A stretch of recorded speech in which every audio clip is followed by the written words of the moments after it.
Bueno, pues el encargo era ese, exponer la Revolución China un poco a la luz del materialismo histórico, aunque se me indicó que finalmente hiciese más énfasis en el proceso histórico más que explicar cuestiones de materialismo histórico, pero luego en la conversación podemos dialogar. Como no estuve en la charla, no sé exactamente lo que tratasteis, luego podemos hacer los puentes en los comentarios.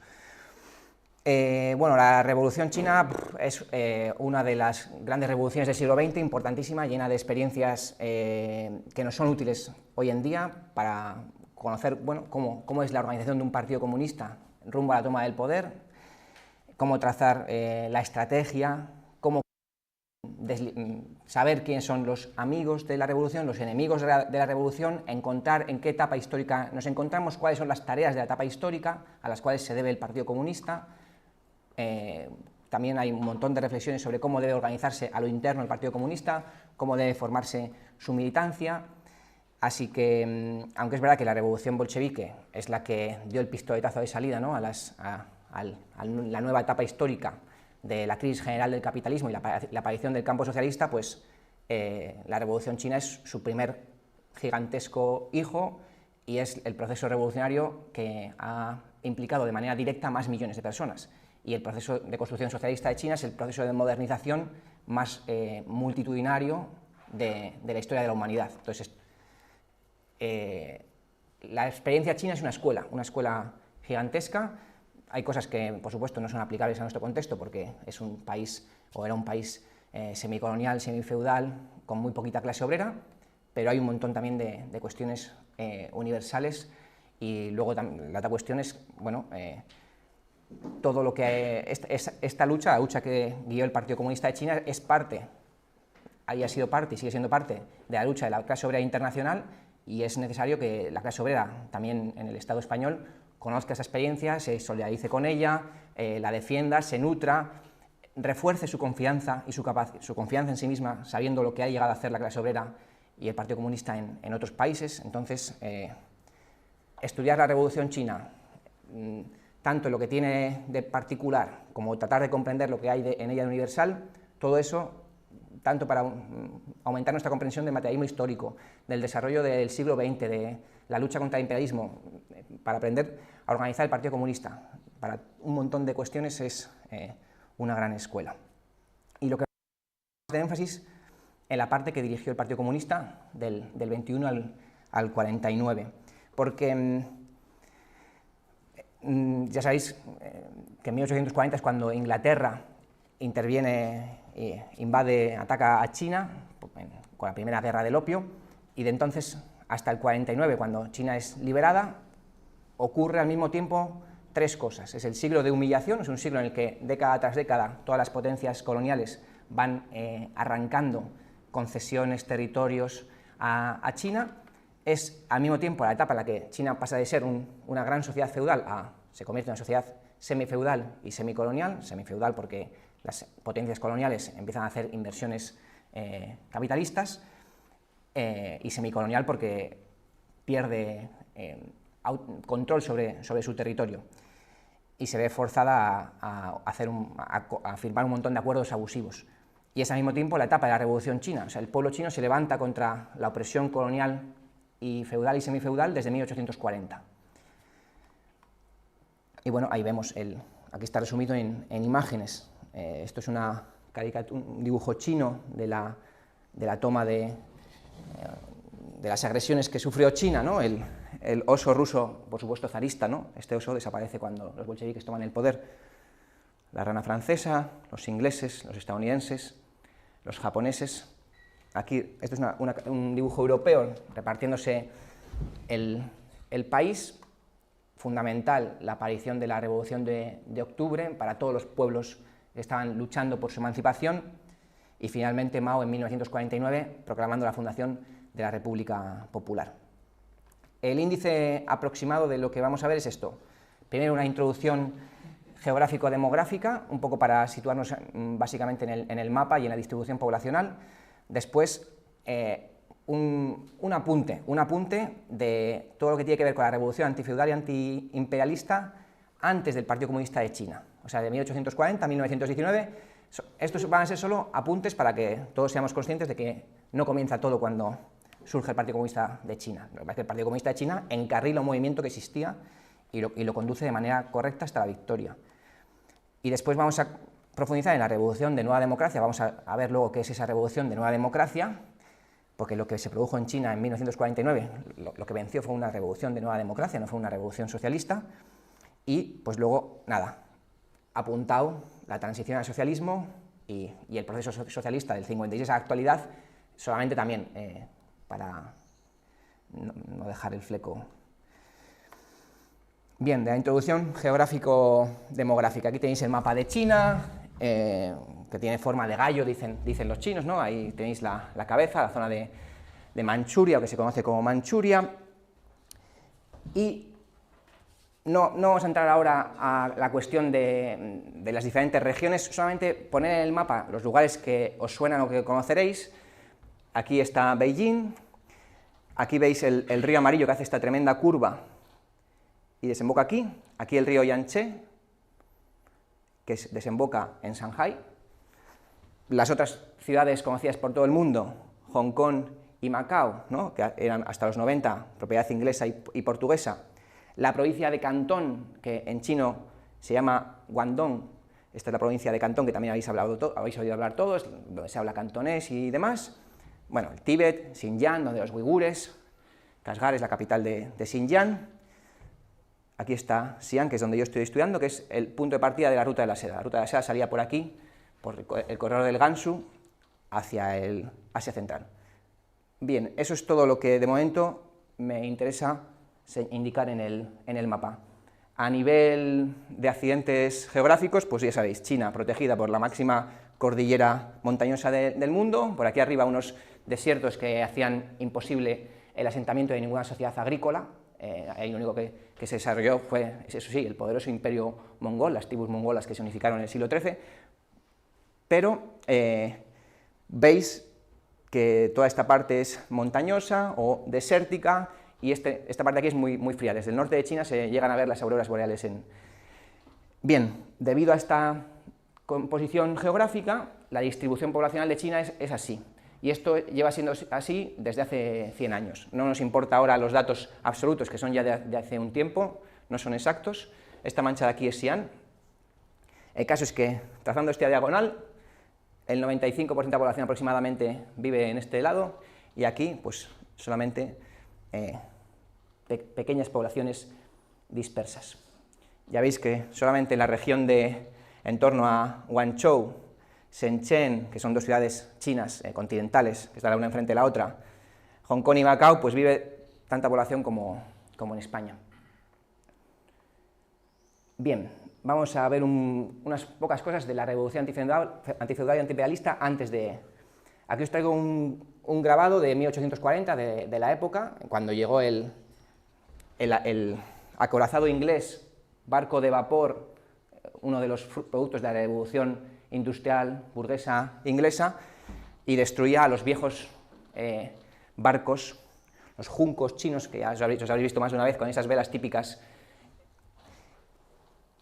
China no había hecho una revolución industrial y, por supuesto, a nivel bélico, Inglaterra tenía todas las de ganar y venció. Este es el territorio de la dinastía Qing en el momento en el que le ataca Inglaterra, incluía Mongolia. La dinastía Qing había estado durante casi 3 siglos, estuvo durante casi 3 siglos en el poder. Cuando llegó los británicos llevaba casi dos siglos. Y bien, esta dinastía ya tenía signos de fatiga, de debilidad para el momento en que llega la invasión inglesa. O sea, la dinastía Qing había sido muy próspera hasta el siglo XVIII, se había duplicado la población, pero desde finales del siglo XVIII ese crecimiento poblacional sumado a la concentración de tierras ya hacía que hubiese muchos campesinos sin tierra y una situación muy precaria para una parte importante de la población. Entonces ya hay una rebelión del Loto Blanco en el cambio de siglo, una creciente corrupción también en la dinastía, unas sequías que también en el cambio de siglo están estas protestas, y una cuestión muy destacada es el tema del opio. El tema del opio, Inglaterra lo había introducido ilegalmente en China, aunque estaba prohibido desde 1729. O sea, en China ya existía el opio desde la ruta de la seda. Lo que pasa es que el opio se consumía como una medicina, se consumía como un té, como una infusión. Para las clases ricas. Bueno, no sé si solamente ricas o... Sí, para el opio. Y como infusión, como un tema medicinal. Y Inglaterra, que compraba a China un montón de té, cerámica y sedas, sin embargo, China no consumía ningún producto occidental. Y lo que aprovecha Inglaterra es, con el monopolio de producción del opio de la India, introducirlo ilegalmente en China, porque China era un agujero de plata. O sea, China se vendía a todo el mundo y al occidente un montón de productos, pero no compraba de occidente prácticamente nada. Y bueno, en ese curso de introducción ilegal del opio, que se va extendiendo por el país, que va llevando a un montón de chinos a la adicción y a la intoxicación, en el 39 un funcionario chino detiene un cargamento de opio, destruye esos cajones de opio y entonces, como represalia, Inglaterra invade el país, agrede al país y finalmente se firma el Tratado de Nankín en el que se le cede a Inglaterra Hong Kong. O sea, Hong Kong se arrebata en este momento, en 1840-42, a China, y pasaría siglo y medio hasta que Hong Kong es restituido a China. Y bueno, no solamente tiene que ceder Hong Kong, sino que le tiene que permitir el acceso a varios puertos.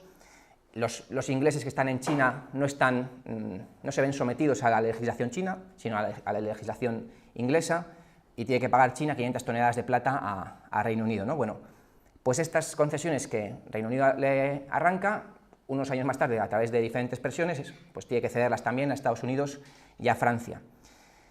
Y esto lo que va mostrando a la población china es la debilidad de la dinastía Qin para enfrentar a las potencias coloniales. Desde este punto, desde 1840 hasta la caída de la dinastía Qin e incluso más adelante, década tras década, China pierde el control de su territorio, tiene que hacer nuevas concesiones de este tipo. De hecho, en la Segunda Guerra del Opio, que es un par de décadas más tarde, no llega, China tiene que legalizar el consumo la venta de opio. Se ve obligada a aceptar eso. Bueno, esas son las luchas del pueblo chino durante el siglo XIX, que solamente las voy a mencionar para que se sepa que existieron. La Guerra del Reino Celestial Taiping es una enorme guerra campesina en la que murió tanta gente como en la Primera Guerra Mundial, duró casi 15 años, era incapaz de conducir el país a una situación superior, era una guerra campesina con una ideología religiosa en la que aspiraban sí a la igualdad, al reparto de tierras, a la igualdad también entre sexos, pero que fueron combatidos y aniquilados por la dinastía Qin y las potencias coloniales. La Segunda Guerra del Opio, nuevas concesiones para Inglaterra y Francia, en primer lugar, y bueno, comienza a aparecer unos nuevos fenómenos en China que no existían antes de 1840. Por un lado, la burguesía compradora y la semicolonialidad, es decir, esos sectores de la burguesía china que hacían de enlace, que trabajaban para las empresas monopolistas coloniales, que vendían sus productos y que todo su enriquecimiento está ligado al sometimiento de China como país semicolonial. Esto lo conocemos todos en América Latina, hay cosas parecidas, una burguesía cuya riqueza depende de que el país continúe estando dominado al imperialismo. Por supuesto, esos sectores son enemigos acérrimos de la revolución, como lo son hoy en día, pues enemigos acérrimos de la revolución bolivariana, ¿no? Por poner un ejemplo, los que vivían muy bien antes de 1999.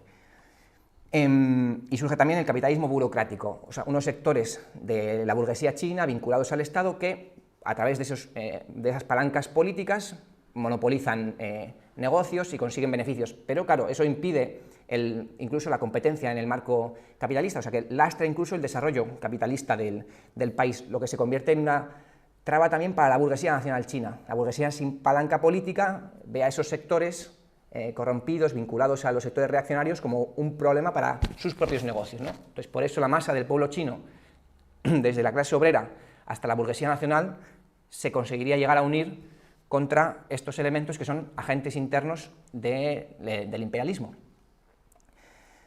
Bien, China intentó un movimiento de reforma de 3 décadas para intentar ponerse al día en sentido militar, científico, educativo, de 1860 a 1890. Pues eso, el movimiento de autofortalecimiento. El fracaso de ese movimiento se verifica en que Japón, que había emprendido un mismo proceso de reformas, vence militarmente a China entre 1894 y 1895. Y aquí es cuando China pierde Taiwán. Y ya luego vemos por qué Taiwán sigue la situación en la que está en la actualidad. Bien, como se confirma también el fracaso de los intentos de reformas, la dinastía Qin es incapaz de reformarse a sí misma, pues se empiezan a radicalizar sectores patriotas chinos que vienen de la intelectualidad, algunos son médicos, de la burguesía nacional que empieza a surgir, y uno de ellos, o el principal, su dirigente es Sun Yat-sen, que es este hombre que está aquí en la foto, nacido en 1866 y fallece en 1925. Él forma en Honolulu esta Sociedad para la Regeneración de China, y él se propone el propósito de revitalizar China, cosa que le habéis escuchado también decir a Xi Jinping, al Partido Comunista de China, en la actualidad. El Partido Comunista de China ejecuta lo que el pueblo chino había aspirado sin claridad, cometiendo errores, sin saber cómo conseguirlo, ejecuta el sueño chino, las aspiraciones de libertad del pueblo chino y de prosperidad que se expresan en un montón de luchas previas. Y el Partido Comunista de China lo que se encarga es de que eso se convierta en una realidad, y el socialismo es la vía para ese sueño chino aspirado desde la invasión británica, que tenga lugar y sea una realidad. Bien, Sun Yat-sen intentó un levantamiento. Sun Yat-sen era un demócrata revolucionario. Él sabía que la dinastía Qin estaba incapacitada para la reforma, había que derrocar la autocracia, la monarquía absoluta, y él aspiraba a instaurar una república democrática al estilo de las europeas y la estadounidense, ¿no? Él era un demócrata burgués revolucionario. Pero bueno, por el fracaso de la revolución en el 96 está en el exilio. Otro intento de reforma fue la reforma de los 100 días, o la renovación Wushu de 1898, que la frena la emperatriz, viuda del anterior emperador. Da un golpe de Estado y encierra al joven emperador que había iniciado esta reforma y que era favorable a ella. Con esta reforma se iba a hacer una monarquía parlamentaria, un parlamento consultivo, se planteaba hacer libertad de prensa, una serie de cuestiones, pero bueno, que ni la libertad de prensa ni se llega a ejecutar. Y también planteaba una reforma educativa, una reforma militar. Bueno, eso lo frena uno de los elementos más reaccionarios de la propia dinastía Qin.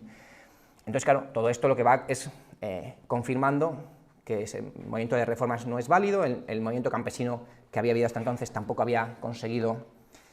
Y es en el marco de esta reforma de los 100 días cuando tiene lugar la revolución de los Boxer, que también me imagino que habéis oído hablar de ella. Es también un movimiento masivo, campesino, también con una orientación que se apoya en cuestiones religiosas. Ellos consideraban que las balas no les afectaban. Es un movimiento antiimperialista, pero reaccionario. Ellos salen en defensa de la dinastía Qin, quieren defender a la dinastía Qin de los colonialistas, y lo que hacen es atacar los telégrafos, atacar los trenes, atacar todo lo que represente el poder colonial, y salen en defensa de la dinastía Qin. La emperatriz se apoya en ellos al inicio para frenar esta reforma, pero la emperatriz tampoco puede apoyarse plenamente en ellos, porque la dinastía Qin dependía de las concesiones, se mantenía en el poder a través de las concesiones a los imperialistas. Entonces, bueno, finalmente la revolución de los Boxer es frenada militarmente pues, por esta coalición de Inglaterra, Estados Unidos, Alemania, Francia, Rusia, Japón, Italia y Austria, que toman la capital del país. Durante varios meses saquean los países civilizados, saquean la ciudad prohibida, el templo del cielo, y bueno, en este momento todo el prestigio de la dinastía Qin pues está por los suelos, ¿no? Ha reprimido numerosas veces a los campesinos, no ha logrado implementar reformas exitosas, está completamente a merced del imperialismo. Aquí tenéis un mapa de las zonas controladas por las diferentes potencias hacia a inicios del siglo XX, ¿no? Zonas controladas y zonas de influencia. Bueno, ¿cómo veían los patriotas chinos este momento? Pues esto es un poema de Lu Xun, un poeta que después se vincularía al Partido Comunista y sería uno de los intelectuales de izquierdas que intentarían pues, producir una literatura vinculada a la lucha obrera y campesina. Y él pues, decía esto en 1902 desde Japón: mi corazón es alcanzado por la flecha del dios del amor, una gran tormenta sacude a mi tierra en tinieblas, deposito mis esperanzas en las frías estrellas, pero éstas no me entienden, ofrezco la sangre de mi corazón a la patria amada. No había luz de progreso para China. Y bueno, pues en ese profunda humillación que está sufriendo una civilización que había tenido 5.000 años de historia esplendorosos, en los que había sido la primera potencia mundial durante un montón de siglos y que había aportado a la humanidad pues, el invento del papel, de la brújula, que realizaba fundición de hierro desde antes de Cristo, pues ahí Sun Yat-sen es el líder de la revolución democrática que está madurando. Y desde 1905, el mismo año en el que tiene lugar la primera revolución rusa, la revolución del acorazado Potenkin, la que no consiguió derrocar al zarismo y que tuvo su influencia en el resto de Asia, pues bueno, ahí también hay un proceso de aumento de movilizaciones en China. Y ese año es cuando forma Sun Yat-sen esta alianza revolucionaria, Tongmenghui, que es la primera organización revolucionaria moderna del país. Y ahí se unen varios grupos de demócratas radicales revolucionarios que, como él, querían tumbar por la fuerza a la dinastía Qing y proclaman los 3 principios del pueblo. Esto es muy importante porque estos 3 principios del pueblo luego serían reinterpretados y eran la base de la alianza del Partido Comunista de China y el Kuomintang, que el fundador del Kuomintang fue Sun Yat-sen. Bueno, pues en este momento los 3 principios del pueblo, las 3 cuestiones básicas por las que lucha Sun Yat-sen son estas. Uno, el nacionalismo, que se interpreta así: derrocar a los manchúes, porque la dinastía Qin era una dinastía manchú, y expulsar a las potencias extranjeras. Segundo, la democracia, que se interpreta en este momento como formar una república constitucional, y buscar el bienestar social, que es básicamente nacionalizar la tierra, hacer un reparto igualitario de la tierra y proclamar derechos laborales que no existían porque los trabajadores chinos vivían terroríficamente mal. O sea, la clase obrera china de inicios del siglo XX era probablemente la que estaba en unas condiciones más pésimas del mundo entero. Bueno, funda un periódico y desde 1906 comienzan levantamientos armados animados por estos sectores.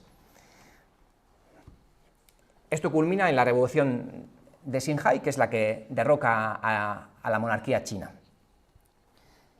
Y bueno, Mao dice: en rigor, la revolución democrático-burguesa antiimperialista y antifeudal de China fue iniciada por el doctor Sun Yat-sen.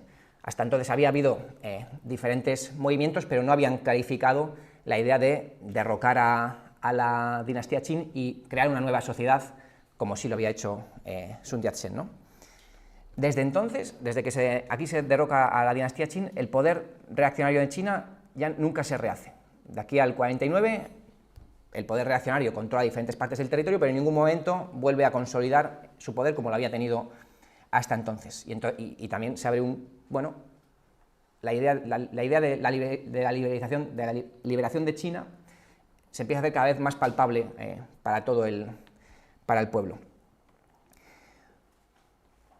La caída de la dinastía Qin tiene un poco que ver también con la caída de la monarquía española, en el sentido de que era tal el nivel de corrupción, la incapacidad, más que por un empuje de las masas, cae por la propia podedumbre de ese poder monárquico, que es incapaz ni siquiera de asegurar el poder a los sectores reaccionarios feudales de la época, y que no tienen más remedio que buscar otra estrategia, pero por un tiempo quedan descolocados, igual que ocurrió con la República Española. Por un tiempo quedaron descolocados y en unos años se reorganizaron, y ya sabemos lo que hicieron aquí.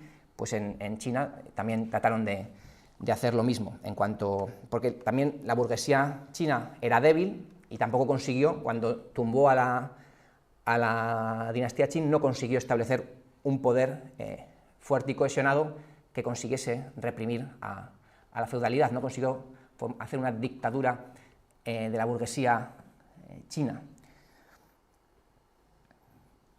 Entonces, bueno, a inicios de 1912 se proclama la República China. Esta es la República China, no la República Popular. Es la República China, en la que Sun Yat-sen está 6 semanas al frente, pero después, por temores a que se comience un conflicto armado contra sectores reaccionarios, da un paso atrás. Eso demuestra que Sun Yat-sen, bueno, no tenía una visión clara de cómo se podía llegar a término la revolución que buscaba. Sun Yat-sen, bueno, pues era inconsecuente, aspiraba a una serie, no era un marxista, un revolucionario con un conocimiento científico de lo que hacía falta para que la revolución llegase a término, y no había preparado una organización militar, ni había reflexionado sobre la organización militar que iba a ser una exigencia para llevar a término la revolución a la que aspiraba. Bien, entonces es en 1912 cuando esa organización que había fundado antes y otros sectores demócratas chinos forman el Kuomintang, que, bueno, o Kuomintang, depende, ya sabéis que las transcripciones, la moderna con el pinyin actual es esta. Pues esta organización estuvo durante 20 años reivindicando, casi 20 años reivindicando esa República China que se había fundado, pero que ya vamos a ver que no tuvo existencia real, en el sentido de que no fue un poder que controló el territorio. ¿Qué decía Lenin en 1912? Lenin escribió en el 12 y en el 13 sobre Sun Yat-sen. Decía: en Asia existe aún una burguesía capaz de representar a la democracia sincera, combativa y consecuente, digna compañera de los grandes tribunos y grandes prohombres de fines del siglo XVIII en Francia. El representante o apoyo social principal de esta burguesía asiática, capaz todavía de realizar una obra de progreso desde el punto de vista histórico, es el campesino. Junto a él existe ya la burguesía liberal, cuyos dirigentes, a semejanza de Yuan Shikai, luego vamos a ver quién es Yuan Shikai, son aptos más que nada para la traición. La democracia burguesa revolucionaria, representada por Sun Yat-sen, busca acertadamente el camino de la renovación de China en el desarrollo de las mayores iniciativa, decisión y audacia de las masas campesinas en el terreno de las reformas políticas y agrarias. Esta era la evaluación de Lenin, que es la evaluación que después hace el Partido Comunista de China, y en el 13, viendo que Sun Yat-sen no había podido ponerse al frente de la revolución y que esa revolución había quedado estancada, dice: ¿en qué consiste la debilidad de este partido? En que no ha podido aún incorporar en grado suficiente a la revolución a las vastas masas del pueblo chino. El proletariado de China es todavía muy débil, pero por eso no existe una clase avanzada capaz de luchar resuelta y conscientemente para llegar hasta el fin de la revolución democrática. Los campesinos, faltos de un dirigente personificado por el proletariado, están terriblemente oprimidos, son pasivos, ignorantes, indiferentes en política. La democracia revolucionaria china, pese a los grandes defectos de su jefe Sun Yat-sen, su carácter soñador y su indecisión, determinados por la falta de un apoyo proletario, ha hecho mucho por despertar al pueblo, por conquistar la libertad e instituciones democráticas consecuentes. Al incorporar al movimiento y a la política a masas cada vez más amplias del campesinado chino, el partido de Sun Yat-sen se convierte en ello, y en la misma medida en que se produce esa incorporación, en un gran factor del progreso de Asia y de la humanidad. La labor de este partido no se perderá nunca, cualesquiera que sean las posibles derrotas que le inflijan los granujas políticos, aventureros y dictadores que se apoyan en las fuerzas reaccionarias del país. O sea que este es el significado histórico de la figura de Sun Yat-sen y de la revolución inconclusa.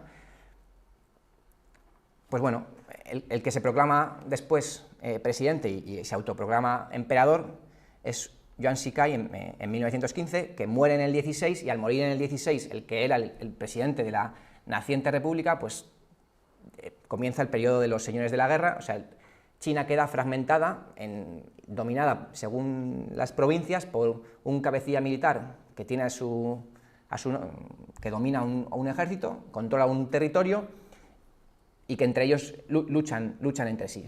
Estos señores de la guerra tienen también roces fronterizos, intereses. Aquí veis la bandera de la República China, que después aparecerá en otras imágenes.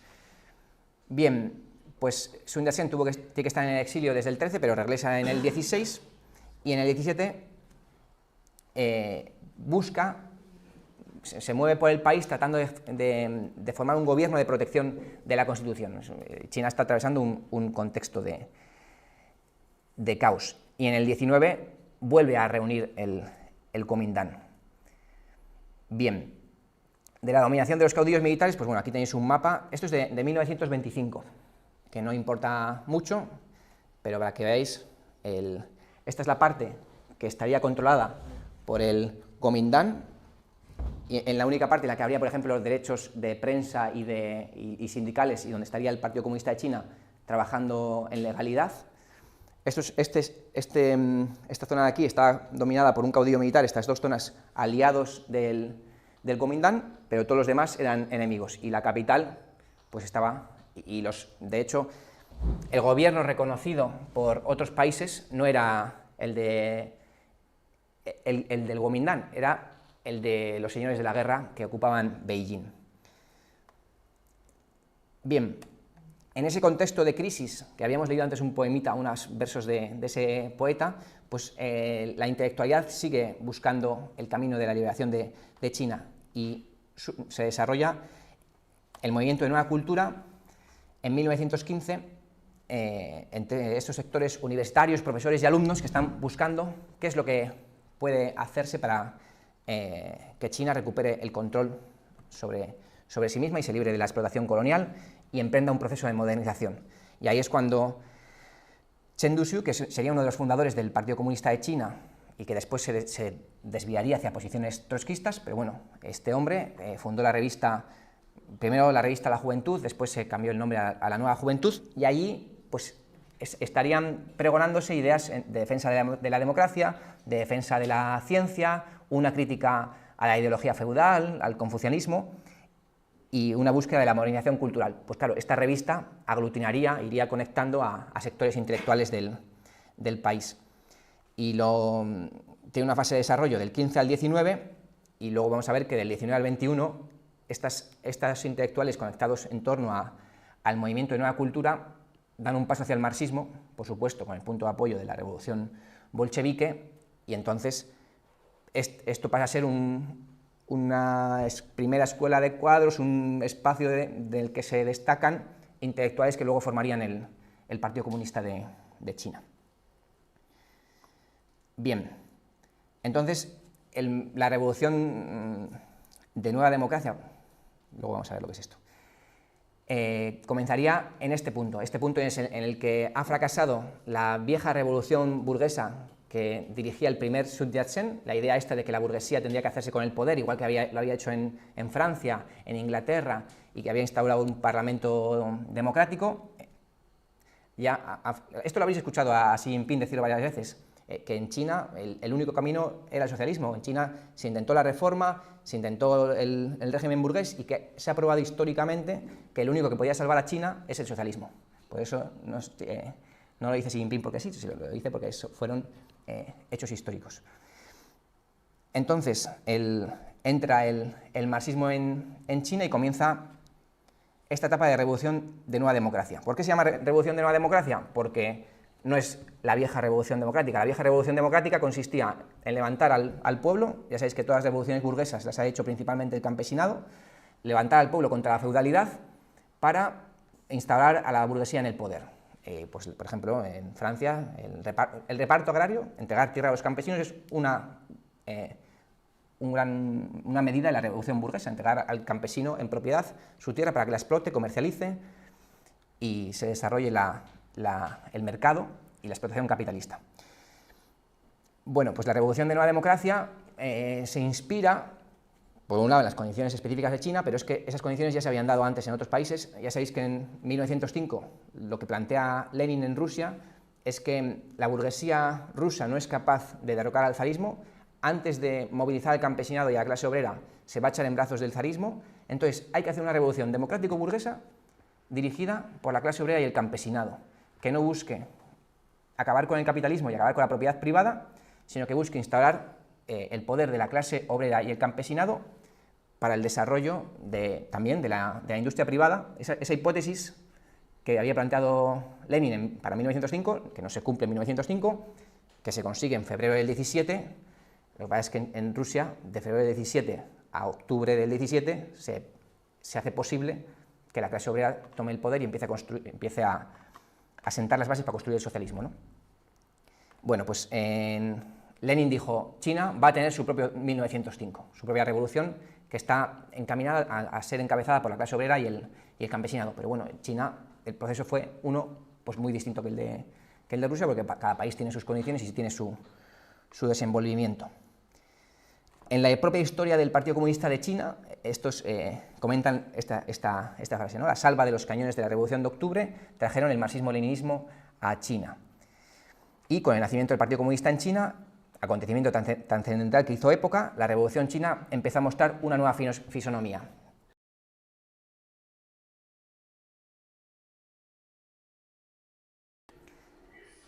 Que estas protestas venían motivadas por el Tratado de Paz de la Primera Guerra Mundial, que no le restituían a China ninguno de sus derechos. Entonces, ante esa humillación nacional, eso provoca la movilización de estudiantes, y en ese curso de esa protesta estudiantil, en la que algunos ya habían empezado a acercarse al marxismo, el marxismo empieza a abrirse hueco en el debate teórico, y se debate también con otras posiciones, con otros socialismos, se debate con el anarquismo, se debate con los liberales, cuál puede ser el camino para conducir a China. Esto, aquí tenéis una imagen de ese día con la bandera de la República China, la república que no había tenido lugar, no había tenido ejercicio, ¿no? Y aquí, en este es no sé si se verá muy bien, pero aquí se ven cómo se fue extendiendo el movimiento de Shanghái, cómo comienza en Shanghái, y en cuestión de unos días se van encendiendo todas las banderitas, se extiende así, pues no por la totalidad del país, pero bueno, prácticamente por la totalidad del país. Primero es un movimiento estudiantil, después los obreros se solidarizan, hay cargas militares, nuevas huelgas en solidaridad, etc., ¿no? Y bueno, está ocurriendo en esta época que, debido a la Primera Guerra Mundial, ya que las potencias habían estado enzarzadas entre sí, el capitalismo en China había podido desarrollarse un poquito más. Aquí en ese mismo edificio se ve que de 1915 a 1920 Beijing pasa de 222 empresas a 365 y la clase obrera industrial de Beijing pasa de 6.400 integrantes a 8.900. Bueno, esto ocurre en todo el país y el lugar donde había más clase obrera entonces era en Shanghái. De ahí que bueno, la clase obrera empieza a jugar un papel en China. Y vinculado a este mismo movimiento está también la traducción de obras marxistas al chino, que también están en ese mismo museo, varias de ellas. Luego vamos a ver a otro personaje importante de esta... Entonces, el Manifiesto Comunista, por ejemplo, se traduce en este momento. Luego el Capital se traduce algo más tarde, en los años 30, ¿no? Pero empieza a entrar el marxismo en China. Y sobre la base de esa entrada del marxismo y de la convicción que algunos adquieren en torno al marxismo, sobre la base del ejemplo soviético, de que la Rusia socialista se había levantado ante el mundo como una revolución también antiimperialista y de solidaridad con los pueblos colonizados o semicolonizados, y con la propuesta de Lenin del reconocimiento de las naciones a la autodeterminación, pues bueno, todo eso, por supuesto, no solamente tuvo un eco en España, por ejemplo, en los sectores críticos con el PSOE, que querían un partido revolucionario y que fundaron el Partido Comunista de España en 1921, sino también en los sectores de China, que también estaban asimilando el marxismo. Entonces, bueno, el partido es el intérprete consciente de un proceso inconsciente. El Partido Comunista de China cualquier partido comunista tiene que comprender el lugar, el país en el que está, el mundo y las interconexiones mundiales y las contradicciones que hay a escala planetaria y en el seno de su sociedad, porque el Partido Comunista no puede hacer lo que se le ocurra. Un partido comunista tiene que comprender en qué etapa histórica está una sociedad, qué clases y qué contradicciones la atraviesan, y en función de eso fijar su estrategia, y en función del momento particular elegir una táctica u otra táctica, siempre de acuerdo a las condiciones reales, ¿no? Por eso la frase de Lenin de que el partido es el intérprete consciente de un proceso inconsciente. Para los marxistas ya sabéis que la revolución socialista no es un invento nuestro, es una necesidad histórica que la fabrica el capitalismo. El capitalismo es el que produce a la clase obrera y produce las fuerzas productivas que inevitablemente llevan al socialismo. Ahora, ese proceso necesita una organización para que los obreros no se vean una y otra vez conducidos hacia posiciones reformistas, hace falta un partido que organice esa lucha y que la lleve lo más rápido posible a la victoria. Y esa es la tarea, eso es lo que hizo el Partido Comunista de China, y a eso llega en 1921. ¿Cuáles habían sido las debilidades principales de las luchas antes del Partido Comunista de China?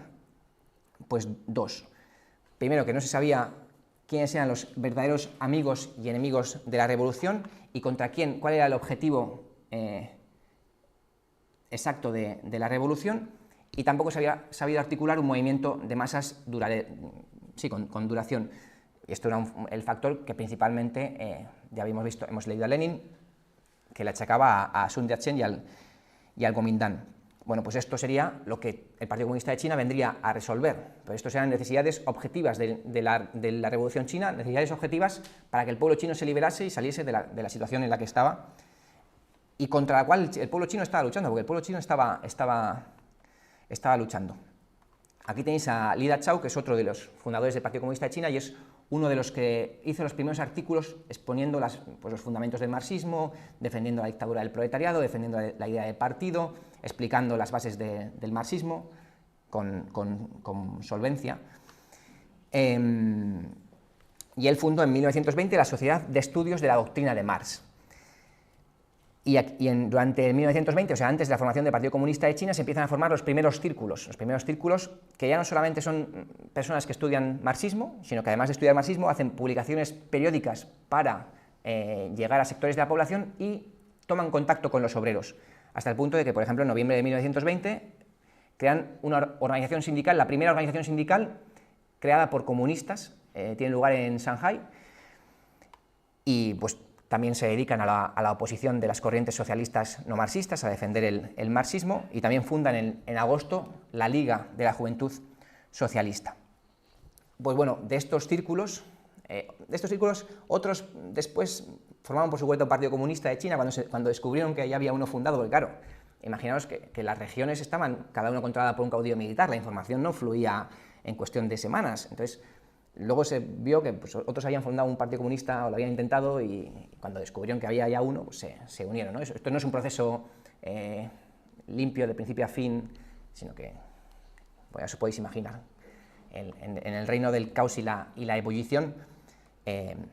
Y nada, pues en julio del 21 tiene lugar el primer congreso, el congreso de fundación, en el que acuden 12 delegados que representan a 57 militantes de 7 provincias de China. Esto es el Partido Comunista de China, que hoy tiene casi 99 millones de militantes, nace así. Entonces, cuando los chinos estás hablando con ellos sobre algo difícil que te has propuesto, te dicen, no te olvides de que nosotros cuando empezábamos éramos menos de 60 personas y mira dónde está China ahora. Y yo creo que este es uno de los puntos que a una juventud comunista como vosotros también tiene que ser motivo de reflexión. No lo digo sinceramente, de cómo si uno está en el punto haciendo lo que la necesidad histórica exige, aunque en un momento dado sean pocos, eso está llamado a ir aglutinando gente y a ir generando una fuerza, que es la fuerza necesaria que exige la propia historia, el propio movimiento de la historia. Y esto China lo demuestra. El Partido Comunista de China es una organización ínfima de la cual se reiría quien quisiera reírse en el 21, en el 22 y en el 23, pero hoy ya no se ríe ni Dios de la historia del Partido Comunista de China.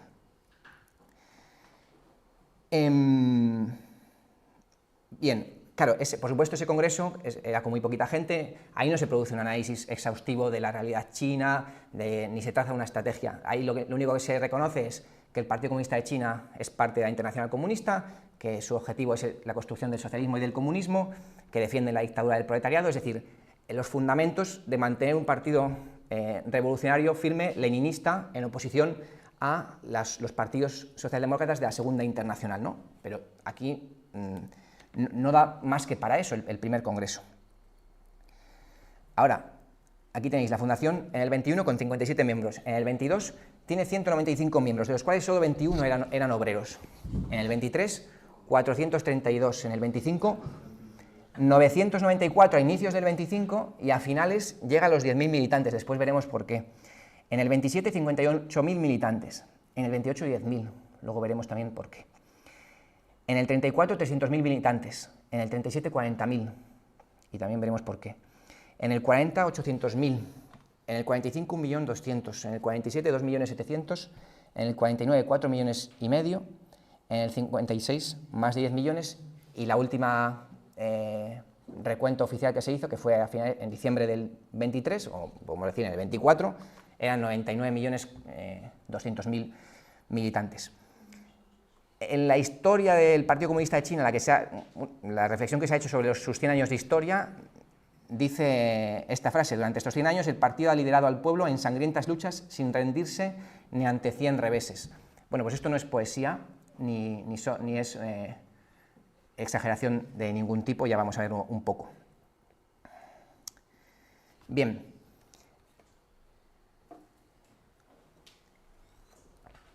Después de fundarse el Partido Comunista de China, pues lo que se abre es toda la actividad que tiene que realizar. Y como partido revolucionario, desde el inicio, está decidido a entregarse a organizar a la clase obrera. Y sobre todo al inicio hace un énfasis muy fuerte y un poco desacertado en la clase obrera, porque todavía no ha completado el análisis de lo que tiene que hacer, pero bueno, tampoco era pertinente también organizar a la clase obrera de Shanghái y ahí donde estaba. Entonces, se lanza a ello. Y tiene que empezar a asimilar el marxismo, asimilar toda la teoría leninista, a comprender la realidad china, y esto, como os podéis imaginar, para nadie es cuestión ni de una lectura ni de un día, sino que es un proceso dilatado.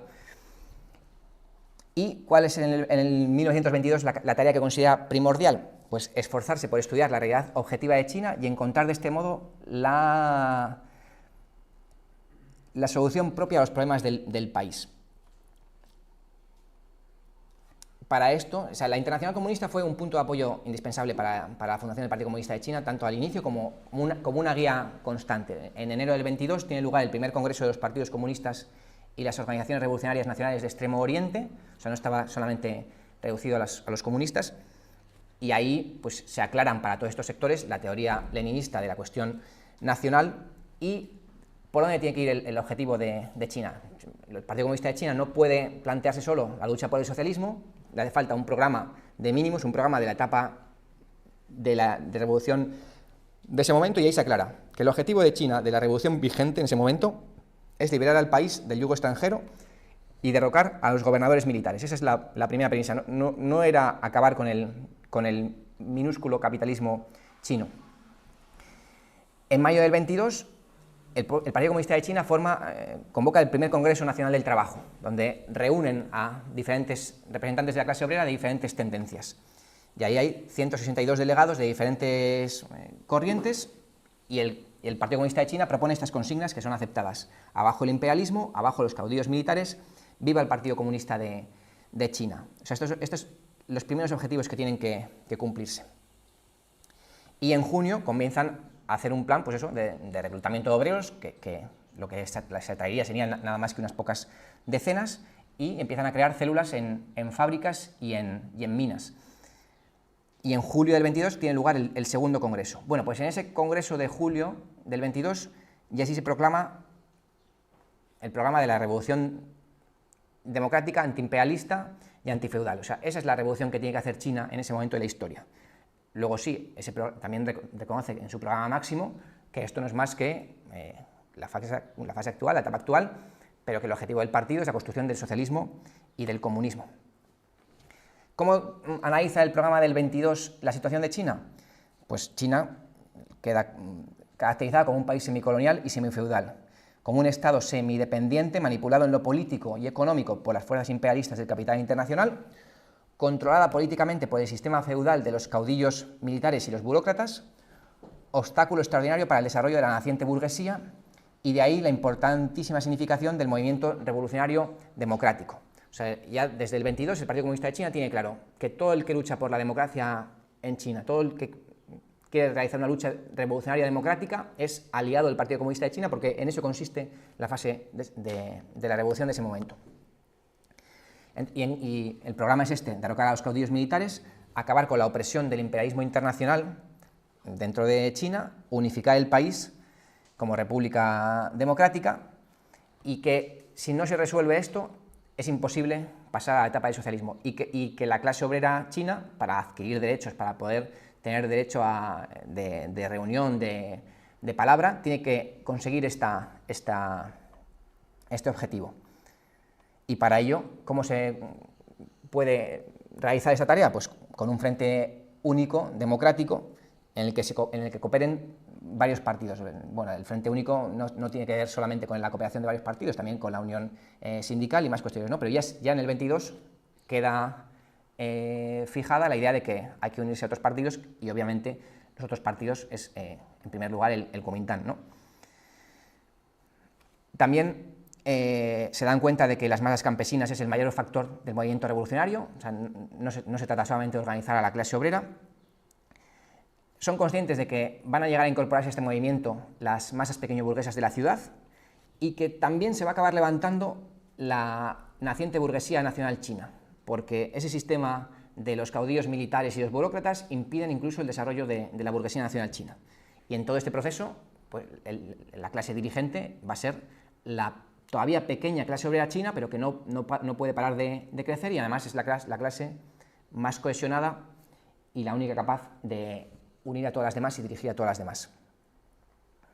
Bien, pues en este programa, aunque da muchos avances, todavía no se distingue entre la revolución de la democracia y la vieja. Todavía se piensa que esta revolución, si se consigue, no va a dar grandes frutos a la clase obrera, y no está aquí planteada la idea de la hegemonía del proletariado en este proceso. O sea, se piensa que, bueno, si se consigue esto, pues se llegará a una etapa de una China republicana, pero no hay una visión clara de qué va a consistir esa etapa y cómo se puede después llegar al socialismo.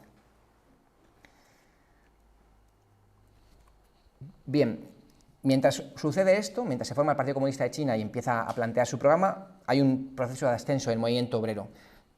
100 huelgas en 13 meses, con 300.000 huelguistas, y ya con el Partido Comunista de China como un factor organizador esencial en todo esto. Y bueno, hay una serie de victorias por supuesto parciales, de mejoras de esas condiciones laborales tan pésimas, pero el Partido Comunista de China va comprobando que eso va generando convicción entre los obreros, y que en el curso de la lucha y de los pequeños éxitos, la clase obrera se va tornando más, cogiendo convicción en sus propias fuerzas, porque hasta entonces, o sea, la clase obrera china había sido salvajemente explotada. Bien, pues este proceso ascendente es bloqueado por la reacción el 7 de febrero del 27 y se clausuran las organizaciones sindicales. Y hay un proceso de reflujo del movimiento obrero. Y aquí es un punto práctico en el que el Partido Comunista de China ve a todas luces que organizando solamente a los obreros en las poquitas ciudades industriales que hay en China es imposible vencer a este aparato burocrático semifeudal. Hace falta sumar más fuerzas. En enero del 23, el Comité Ejecutivo de la Internacional Comunista manda una resolución al Partido Comunista de China sobre cómo debería hacer ese frente único para que fuese exitoso. Y dice lo siguiente, esta resolución: el único grupo nacional revolucionario serio en China es el Kuomintang, que se basa en parte en la burguesía liberal democrática y la pequeña burguesía en parte en la intelectualidad y en los trabajadores. Tesis 2. Dado que el movimiento obrero independiente en el país aún es débil, y dado que la tarea central para China es la revolución nacional contra los imperialistas y sus agentes feudales dentro del país, y dado además que la clase obrera está directamente interesada en la solución de este problema nacional revolucionario, aunque todavía no se ha diferenciado lo suficiente como fuerza social plenamente independiente, el CEIC considera necesario que la acción entre el Kuomintang y el Partido Comunista de China sea coordinada. En consecuencia, en las condiciones actuales es conveniente que los miembros del Partido Comunista de China permanezcan en el Kuomintang, o sea, que se afilien al partido de Sun Yat-sen.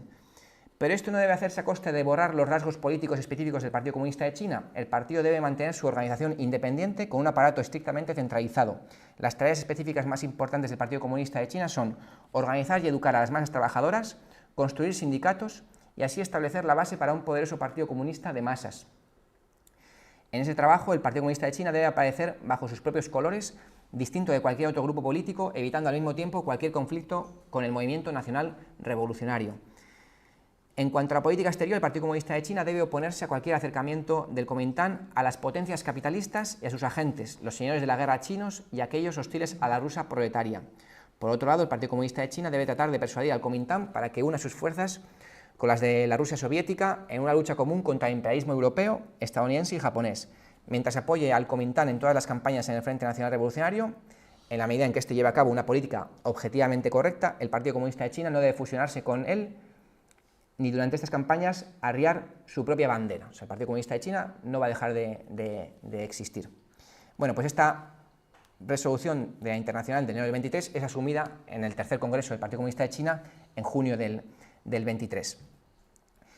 Y esto le interesa al Partido Comunista de China porque es una organización, como hemos visto, muy pequeñita, todavía no tiene implantación de masas, ni es conocida por el propio pueblo chino. El Kuomintang es un poquito más conocido. Sun Yat-sen es, él mismo es la bandera de la Revolución Democrática en China, pero él también se da cuenta de que su partido está hecho una ruina, que en su partido, que en el Kuomintang se han metido sectores reaccionarios, que están muy mal organizados y que si los comunistas se introducen en el Kuomintang, tanto el Partido Comunista de China como el Kuomintang pueden salir fortalecidos y que la lucha por la democracia puede ser exitosa.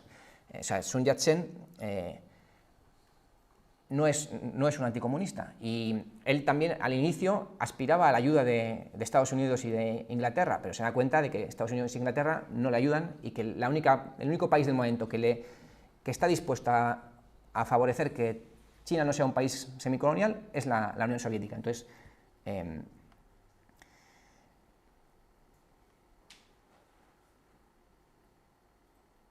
bien, ¿cuáles son las carencias de este Congreso? Pues que a pesar de que se aceptó la resolución de la Internacional, no se supo plantear la cuestión de la hegemonía del proletariado y se concebía de esta manera, ¿no? El Kuomintang debe ser el centro de la revolución nacional y con mayor razón ha de colocarse en la posición de líder de esta revolución. Luego Mao demostraría que no, que solamente si la clase obrera dirige la revolución, y eso significa si el Partido Comunista dirige la revolución de nueva democracia, puede triunfar esta revolución democrática, porque si la dirige el Kuomintang, con todas las tensiones internas que tiene y deficiencias, no va a ser posible. Y el otro error de este Congreso es que se subestimó lo diverso que era el Kuomintang a su interior y las posibilidades que tenía de cambiar. En este momento, Sun Yat-sen asumía la política del Partido Comunista de China, de la Internacional, pero luego pasaría otra cosa, ¿no? Y comienza la Gran Revolución. Por cierto, esto no lo he dicho antes al inicio, pero igual es bueno verlo ahora, a nivel de esquema, que de la Revolución de la Democracia, una vez que se funda el Partido Comunista de China, vamos a ver lo que se llamó la Gran Revolución, del 24 al 27, esa Gran Revolución fracasa, después viene la Guerra de Revolución Agraria, del 27 al 37, después la Guerra de Resistencia contra el Japón, del 37 al 45, que ahí termina cuando termina la Segunda Guerra Mundial, y después la Guerra de Liberación, del 45 al 49, en la cual se enfrentan precisamente el Partido Comunista de China encabezando al Frente Único y el sector reaccionario del Kuomintang dirigido por Chiang Kai-shek. En este proceso, por ejemplo, muchos generales, soldados, militantes del Kuomintang se salieron del Kuomintang y se pasaron o bien a las filas del Partido Comunista de China o bien a otros partidos democráticos que estaban a favor de la política unitaria del Partido Comunista de China. Entonces, ahora entramos a la Gran Revolución, que se llamó la Gran Revolución porque, bueno, surgió con un movimiento enorme de la clase obrera y del campesinado chino, como no se había visto hasta entonces, y, bueno, aquello cuando comenzaba parecía que iba a ser una cuestión decisiva, que en una serie de años iba a conseguir implantar la China democrática. Bien, pues tuvo eso, estos 4 años se abren con un movimiento de masas por todo el país que no tiene precedentes en la propia China.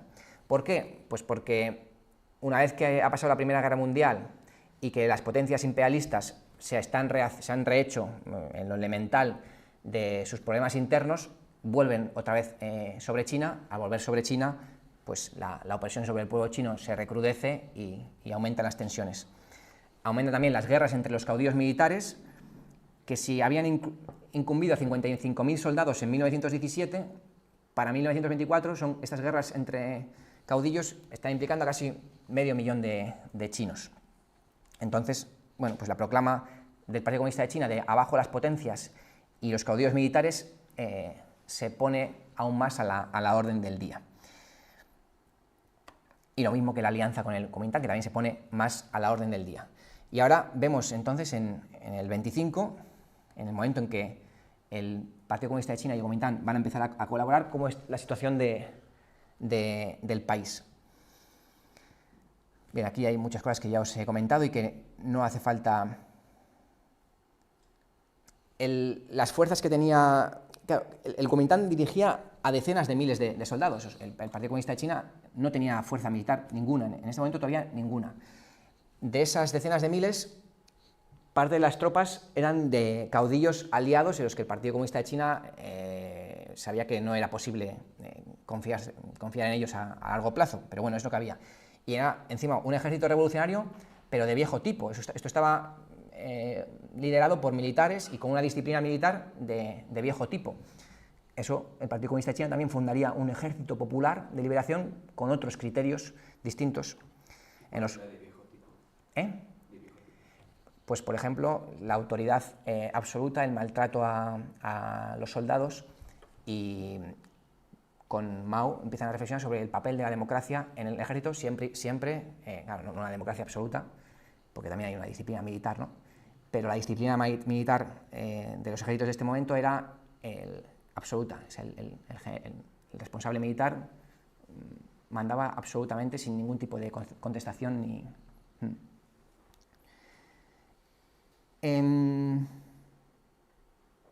Bien,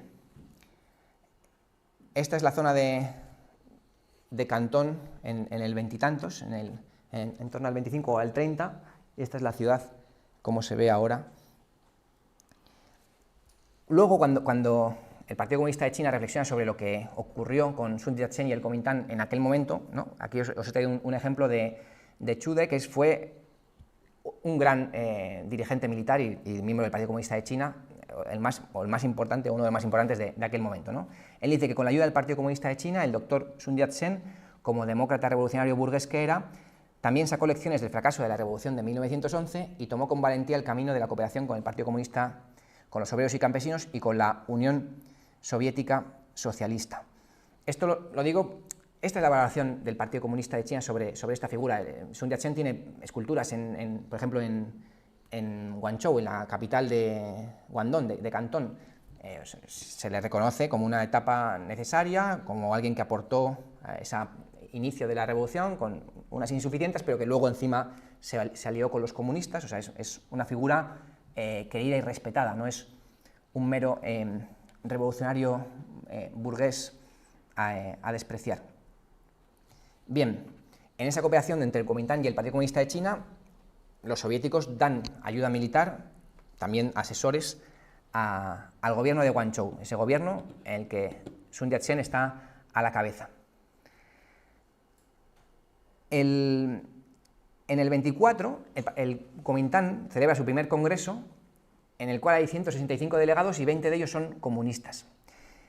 Y aquí se interpretan los tres principios del pueblo a la luz de la alianza con los comunistas, ¿no? El nacionalismo ahora se interpreta como lucha antiimperialista, la democracia como derechos democráticos, bueno, para la gente sencilla, para todo el pueblo, y el bienestar del pueblo como igualdad de derecho a la propiedad de la tierra y limitación del capital. Ya se aspira también a nacionalizar las grandes empresas del capital monopolista chino, ¿no? Y las tres grandes políticas que se establecen y que son como la guía, que luego habrá una pelea sobre si continuar o no continuar. Los sectores reaccionarios del Kuomintang querrán romper con esto, los sectores de izquierda del Kuomintang querrán continuar con esto. Y esas tres grandes políticas son la alianza con la URSS, la alianza con el Partido Comunista de China y basarse en la ayuda de los campesinos y los obreros. Claro, los sectores reaccionarios querrán basarse en la alianza con las fuerzas imperialistas, con sectores de la alta burguesía china y no basarse en las fuerzas campesinas y obreros. Y Sun Yat-sen dice en este momento: ya es hora de presentar un inequívoco programa revolucionario antiimperialista para despertar a las masas a la lucha por la libertad y la independencia de China. Si no, la nuestra será una revolución carente de objetivos y de significado y nunca podrá coronarse con éxito. Entonces, bueno, hasta este momento, esta alianza con el Comintern pues iba muy positivamente, ¿no? Pero en mitad de este progreso positivo de la alianza empiezan por abajo a generarse tensiones. Bueno, los comunistas llegan a ocupar cargos destacados en el Comintern. Mao es director interino del departamento de propaganda y Zhou Enlai también tiene otras responsabilidades. Es director del departamento político de la Academia Militar cuyo rector es Chiang Kai-shek. Y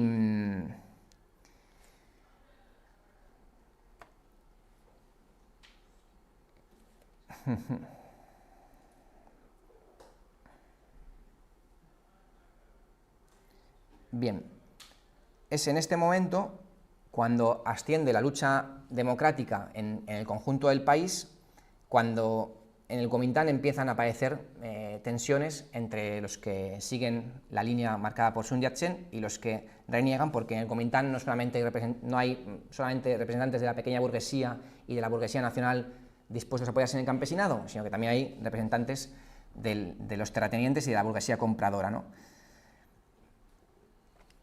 El quinto congreso del Partido Comunista de China tiene lugar en enero del 25,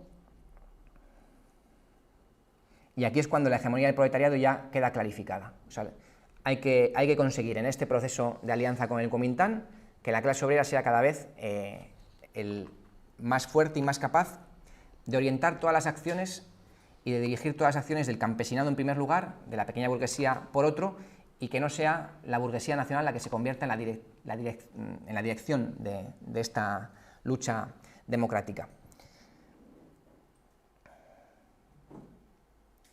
Pero, pues eso, en este congreso ha sido en enero del 25 y el 12 de marzo del 25 es cuando fallece Sun Yat-sen, y entonces pues se desata ese comienzo de deslinde que había habido en el Comintern y de diferentes posiciones que hasta entonces habían permanecido ocultas por la legitimidad de Sun Yat-sen y su dirección del partido, pues se abre la posibilidad de que las fuerzas derechistas del partido se vayan imponiendo, ¿no? Lo que marca el inicio de la Gran Revolución es el movimiento del 30 de mayo. Estos son unas huelgas antibritánicas y antijaponesas que implican a cientos de miles de obreros, primero en Shanghái. En esas huelgas está detrás también el Partido Comunista de China, que había fundado en el 24 el Club Obrero del Oeste de Shanghái. Y bueno, en lo que dispara este movimiento del 30 de mayo, primero es que en febrero del 25 hay una huelga de obreros porque unos capataces japoneses habían agredido a una obrera china, ¿no? Y luego, pues es una vez más lo que ocurre otras veces, hubo una huelga de un montón de obreros que es reprimida, y luego hay huelgas en solidaridad de 21 empresas textiles, y esto se va extendiendo primero por Shanghái y luego por todo el país. Hay asesinatos el 15 de mayo, y aquí es cuando el Partido Comunista de China, en este contexto de movilización y represión, considera que es buen momento de convertir esta lucha, que había empezado siendo económica, en una lucha contra la opresión nacional. Y el 30 de mayo tiene lugar esta gran manifestación de 17 millones de personas a lo largo del país contra el imperialismo y a favor de anular los tratados desiguales. En concreto, en Guangzhou y Hong Kong, durante 16 meses se realiza una huelga en la que se rompen las relaciones económicas con Inglaterra, y allí pues, los comités de huelga armados son el pilar del gobierno revolucionario del Kuomintang, pero ya sin Sun Yat-sen, pero todavía un gobierno revolucionario. Y es en este contexto, cuando antes habíamos visto que el Partido Comunista de China tenía a inicios de 1925, en enero, en el Congreso, en el cuarto Congreso, 994 militantes, pues en el curso de estos acontecimientos, en octubre se colocan 3.000 y para finales de año llega a los 10.000 en el curso de este...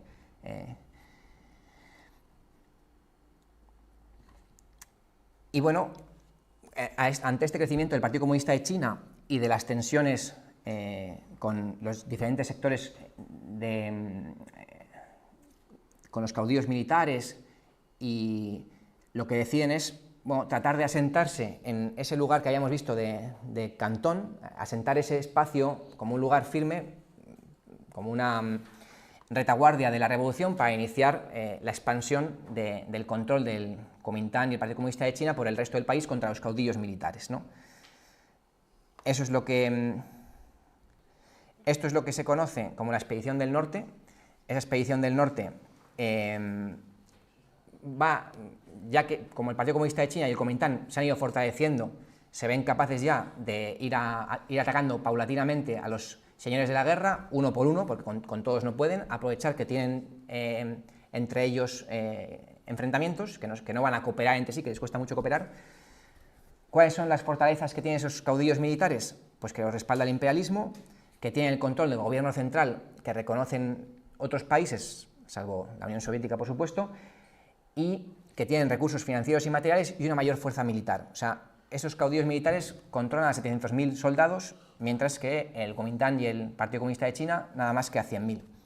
Ahora, ¿cuáles son las debilidades de esos caudillos militares? Pues el odio del pueblo, y que están divididos entre sí y que luchan entre sí. En estos lugares controlados por los caudillos militares, los impuestos a los campesinos, por ejemplo, eran enormes, y las rentas que tenían que pagar los campesinos eran altísimas, ¿no? Entonces, bueno, comienza en mayo esta Expedición del Norte, perdón, en mayo se hace una avanzadilla y en junio se inicia. Y aquí es cuando ya Mao empieza a ver y a hacer mucho énfasis en lo importante que es el movimiento campesino, porque para avanzar contra estos caudillos militares, la fuerza principal, la más numerosa, es el campesinado chino.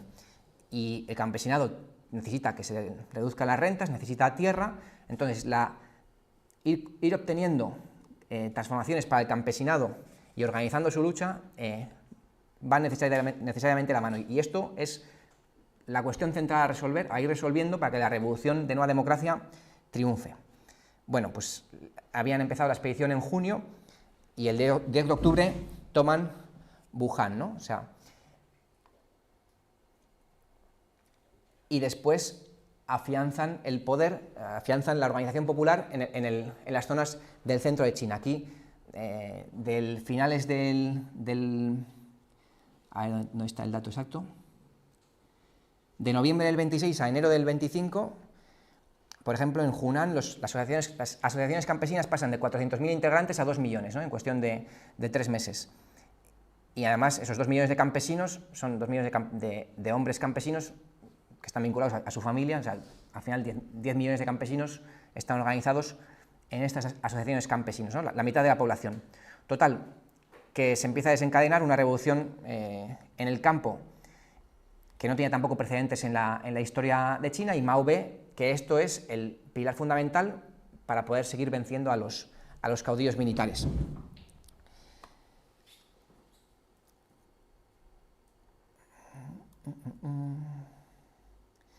Y mientras está ocurriendo esto, los dirigentes del PC que están del Partido Comunista de China, que están en Guantón, empiezan a quedarse distanciados y a no conocer lo que se está haciendo en el campo y las necesidades de organizar al campesino y de continuar adelante con la revolución. Durante este proceso en el que se iba combatiendo a los caudillos militares, el Partido Comunista de China no trató de organizar su propia fuerza militar, y eso sería, pues un año más tarde, sería un problema, porque no tendría medios para enfrentar a los reaccionarios del Kuomintang. Esto se lo había advertido Stalin desde noviembre del 26, ¿no? Decía que los comunistas de China deben intensificar al máximo el trabajo político en el ejército y conseguir que este sea un verdadero ejemplar portador de las ideas de la Revolución China, y que ellos mismos deben estudiar el arte militar, aprender el arte militar e ir progresando poco a poco y ocupar en el ejército revolucionario puestos de mando. Esto será la garantía de que el ejército revolucionario de China siga un camino acertado en línea recta hacia el objetivo. Bien, esto no se consigue, en parte porque la dirección de ese momento del Partido Comunista de China tiene miedo de que los sectores de derechas del Kuomintang rompan con el Frente Unido si el Partido Comunista de China se despliega en exceso.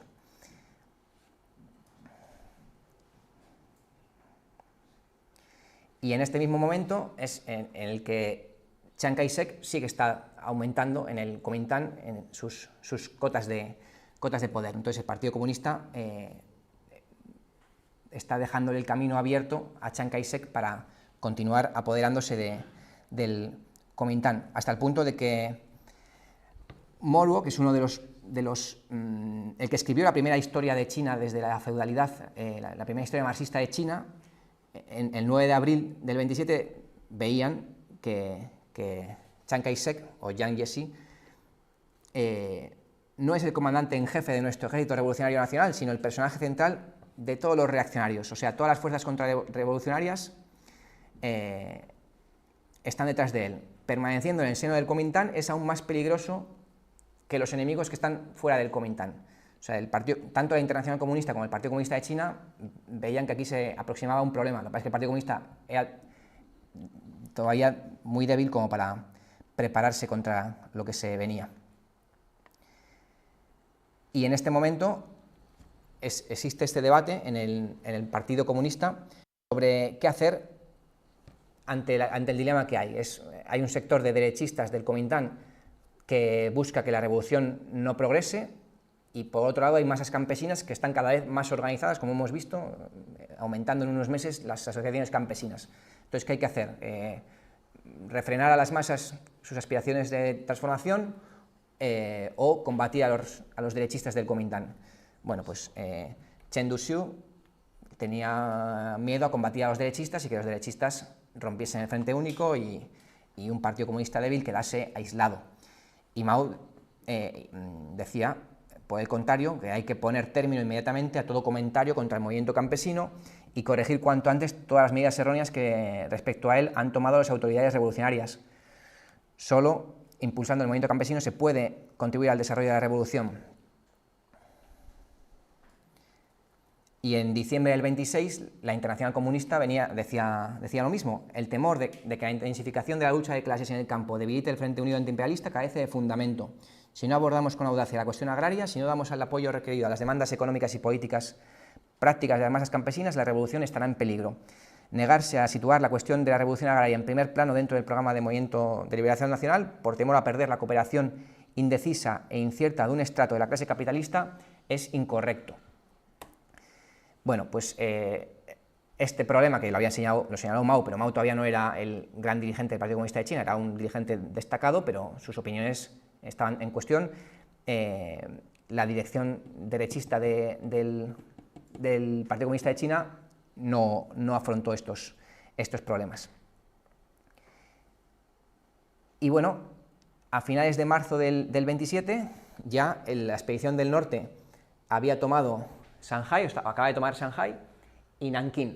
Estas victorias las habían dirigido líderes militares del Kuomintang, pero de los sectores izquierdistas, de los sectores favorables a la alianza con...